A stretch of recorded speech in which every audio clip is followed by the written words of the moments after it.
주십시오. 같은 질문 나오지 않았으면 좋겠습니다. 최수진 의원님 질의하십시오. 국민의힘 최수진입니다. 아까 지금 방송상법 제가 이어서 한번 질의 좀 할게요. 말씀대로 부칙에서 법 시행 후 3개월 이내에 공영방송 이사회를 새로 구성한다고 되어 있는 거 맞습니다. 그렇죠? 네. 그런데 결국 이사회 구성 확대를 하는 법안이 또 같이 있습니다. 그것도 맞죠? 11명에서 15명으로 늘립니다. 그리고 실제로 6명의 국회 교섭 단체에서 더불어민주당 4명, 국민의힘 2명으로밖에 구성될 수 없게 해놨고 또 9명은 외부 단체, 결국은 뭐 국민한테 돌려준다는 미명 아래 외부 단체로 늘려놨습니다. 시청자위원회 2, 임직원 3, 방송학회 2, 변호사 단체 2.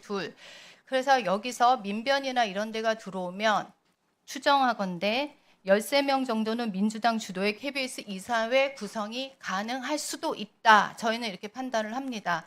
결국 이사회에서 민주당 주도로 그 인사들로 구성이 됐을 때 사장은 당연히 쫓겨나는 거 아닐까요? 사장님이 보시기에 지금 본인은 여기서 연장을 하실 것 같습니까? 쫓겨나실 것 같습니까? 연장이 아니라요. 저는 방송법에 따라서 2027년까지 임기가 보장되어 있는 상태입니다. 방송법은 그렇게 돼 있지만 현재 방송 3법 새로운 신법에 의해서는 이사회 구성으로 이사회에서 다시 판단할 수 있도록 되어 있습니다. 제가 그래서 여쭙는 건 이 신법에 따라서 임기를 다시 3년을 받으실 것 같습니까? 아니면 여기서 끝나실 것 같습니까? 제 개인적인 판단을 여쭤보고 오신 거라면 네. 저는 기존의 이 전례에 따라서 볼 때 그 사장 교체 시도가 있을 거라고 생각합니다. 그러니까 저는 제가 드리고 싶은 말씀은 KBS 사장의 개인의 문제가 저는 아니라고 생각합니다. 이거는 결국 그 정권의 입맛에 맞냐 안 맞냐에 따라서 사장을 교체할 수 있는 법이라고 생각을 합니다. 그래서 저는 공영방송 사장으로서 어떤 위헌성, 부당성 이런 것들에 대해서 분명히 목소리를 내시는 게 맞다고 생각을 하고요. 이 건에 대해서는 본인의 문제 저는 아니라고 생각을 합니다. 그래서 이거에 대해서 신중하게 잘 생각하셔서 판단하시는 것이 옳다. 그렇게 말씀을 드립니다. 그 다음 또 하나 질의하겠습니다. 언론중재법 개정에 대해서 들어보신 적 있습니까? 네. 지금 이거는 PPT 띄워주실래요? 이재명 정부의 저는 언론 탄압법이라고 생각하는데 언론에 대한 징벌적 손해배상을 개정을 강행하겠다 했고 정청래 더불어민주당 대표께서 징벌적 손해배상제를 추석 전까지 폭풍처럼 도입해달라 이런 얘기를 했습니다. 그러면 징벌적 그 손해배상은 결국은 손해액의 3배까지 손해배상 조항을 포함해서 재추진하겠다는 뜻이라고 생각합니다. 지금 저희가 이거 이재명 대통령도 18일 날 국무회의를 통해 언론 보도에 대한 징벌적 손해배상제 도입이 필요하다 얘기를 했고 현재 더불어민주당 언론개혁특별위원회에서도 이거에 대해서 고의 또는 중대과실을 법원 판단하에 의해서 인정해야 한다 하면서 강력하게 지금 추진하고 있는 걸로 알고 있습니다. 우리가 보통은 징벌적 손해배상의 경우는 중대한 산업재해나 그 뭐 제품 결합, 은폐 이런 식으로 저희가 지금까지 해왔던 건 사실이지만 실제로 언론에 대해서 징벌적 손해배상을 해온 사례는 없습니다. 그러면 사장께 묻겠습니다. 공영방송 사장이고 평생 언론인으로 살아왔습니다. 근데 지금 더불어민주당이 추진하고 있는 이 법안에 대해서 언론사에 대한 징벌적 손해 추진 이거에 대해서 어떤 생각을 갖고 계십니까? 네, 언론의 기능이 자칫 언론의 기능이 위축될 수 있는 부작용이 상당히 우려된다고 말씀드리겠습니다. 징벌적 손해배상을 한 사례에 대해서 실제 알고 계시는 게 있습니까? 실제 사례는 알지 못합니다.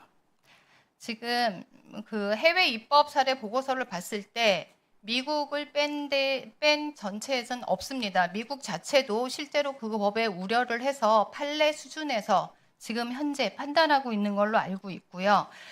지금 저희가 지금 이거를 보면 2021년에 아니 21대 국회에서 이미 발의를 했으나 그거에 대한 우려로 인해서 임기 만료 폐기가 된 사례가 있습니다.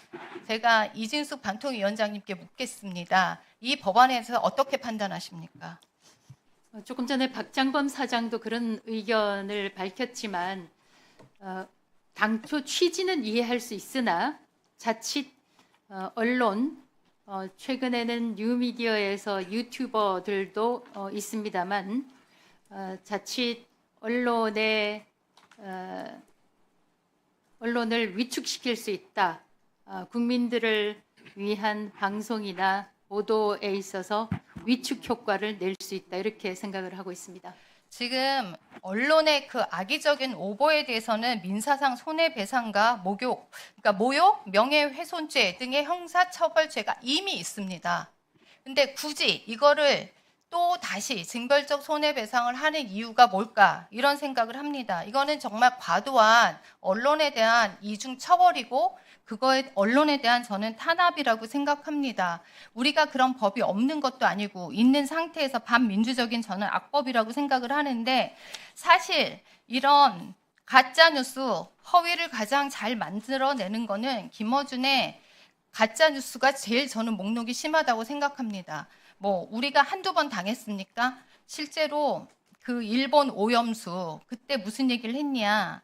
수도꼭지를 틀면 오염수가 언제까지고 계속 방류될 거라 이런 얘기도 했고 박근혜 정부에서 세월호 고의 일부러 침몰시켰다 이런 얘기들이 있습니다. 저는 이 법에 대해서 악용하지 않고 진짜 법을 제대로 활용하기 위해서는 먼저 내로남불이라고 기존에 했었던 것에 대한 반성이 저는 필요하다고 생각을 합니다.